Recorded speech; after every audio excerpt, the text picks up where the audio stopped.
Chicago this last weekend, and took the family. And Sunday was the Chicago Marathon. And if you have ever understood or talked to anyone or been around people that are training for a marathon, it is insane. 26.2 miles. Man, it is more mental than it is running. It is the mental work you have to do. And it was kind of neat because the hotel that we stayed at was right downtown in the Loop, and so there were quite a few of the participants in the marathon that were actually staying at our hotel. So when we were kind of in the lounge area where they have drinks and different things like that at night, they were coming in and they were getting hydrated and trying to grab stuff at the end of the day. And then the next morning at breakfast, it was kind of cool because as we're watching people come in, there's one lady came in and she had a big medal. She was really proud of it. And her little group that was over there applauded as she came in for breakfast. And there were a bunch of other people that just kind of kept walking in. You could tell they were runners. They had their running shirts on for the running club and everything. And they had participated the day before. And there was one young guy, college age, and he came in and he was limping. And I kind of walked by him. I'd got my coffee and I was walking by him, and he was limping, so I kind of looked down to see, something wrong with his leg. And he kind of looked up at me, and he had his running club stuff on. And I just smiled at him, and I went, ouch. And he goes, it's okay. And he kind of shrugged his shoulders, and he said, it's a long race. So he had mentally gotten through that. Apparently he had finished because he had his finish ribbon, but he was limping. He was sore. It takes a lot of mental effort to be able to do that. In order to actually run a marathon, it takes a year prep, is what they tell you. It takes 30 weeks of intensive training, and you can't miss a day. You need to run every day. If you miss a day, you fall back 3 days. You've got to run every day. It's consistent. You've got to build the momentum. And here's the thing. They tell you you can't increase week to week the distance you're running by more than 10%, or you'll burn your body out. They've learned that. So they tell them only 10% more, only 10% more. So it's just that little bite that you take every single week, but you've got to be consistent because you need the steps to build momentum. When we talk about building an unexplainable life, it's a lot like running a marathon. You have to be willing to make the sacrifices to be able to say, you know what? Comfort, I don't need you. I need to be willing to work to be able to get where I want to go. You know that we know, experts have told us that if you do something 16 minutes a day for 1 year, every day, don't miss a day.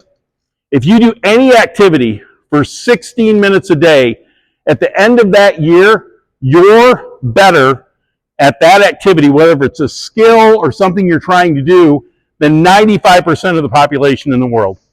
16 minutes every day. It's about the step you take today. That's what you have to take, is that step you take today. Because today marks your tomorrow. You know what your enemy is? Time. Time. You think you have a lot of it. You don't. And what time will do to you is time wants you to live in your regrets, your indecision, your past failures. It wants you to choose comfort. I just don't really want to do that today. That's what time wants to do. Time is evil. It wants to rob you of everything that you could possibly be in your life. It wants to take it away. And you can't let it. You cannot let it. You've got to be willing to say, nope, I'm going to spend my time my way, not the way time wants me to spend it. Because time wants you to lose it. Time wants you to not be the best version of yourself. Time wants to rob you. That's what it wants to do.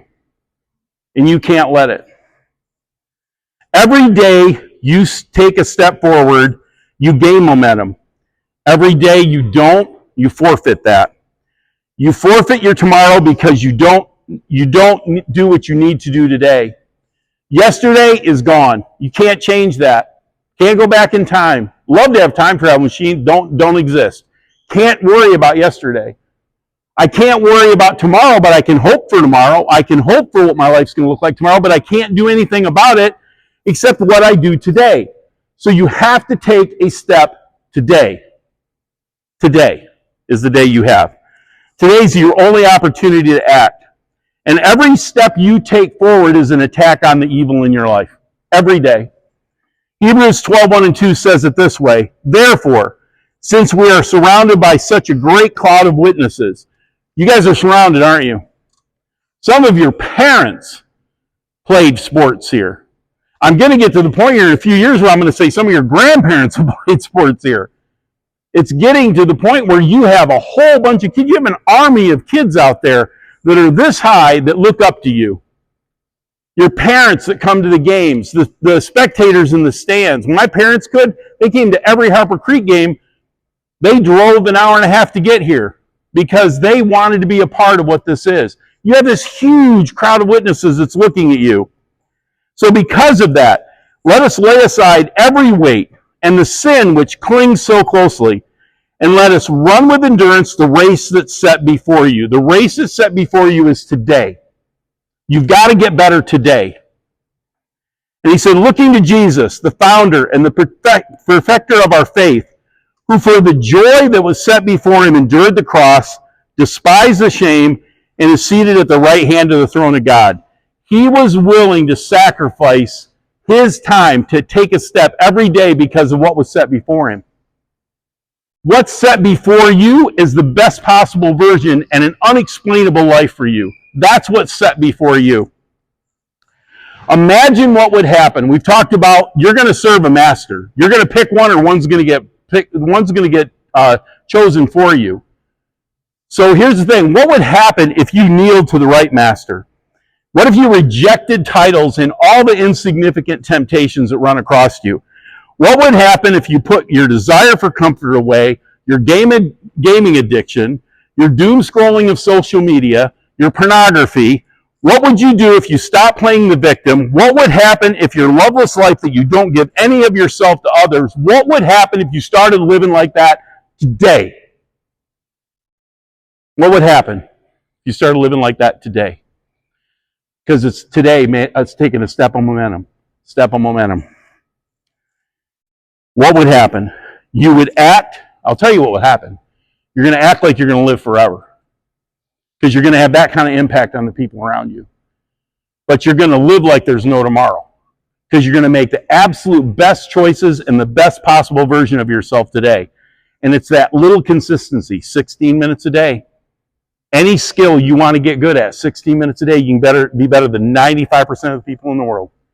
It's just about taking that step every day and being consistent.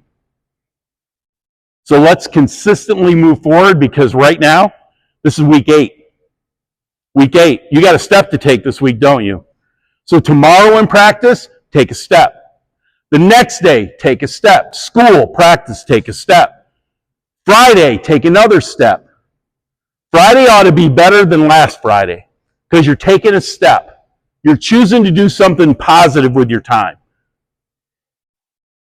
You will end up acting like you're going to live forever, but you'll live today like there's no tomorrow. And your life will be unexplainable. DJ, you're up.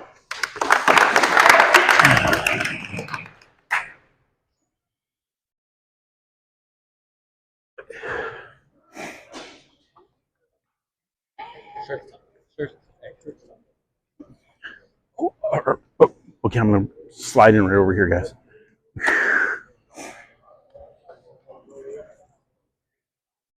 We're going this way. Oh.